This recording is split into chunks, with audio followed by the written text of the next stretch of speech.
What are the biggest mistakes that people and businesses are making with their tax, with compliance? I think most of the businesses that I've been to are most compliant.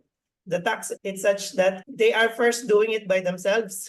That's one of the problems for most of the businessmen, especially if you are in the small, medium enterprise, or if you are a sole proprietor. I would suggest from the small, medium enterprise, the sole proprietor business owners, if you are not that confident in filing your taxes, so you have to hire an accountant, you have to hire a competent accountant that knows how to file taxes, because they are there to help you, not to ask for money for their professional fees.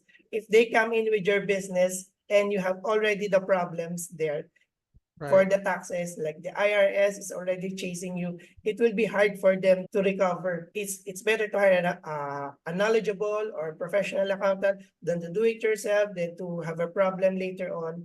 That's what I think the majority of business owners are doing.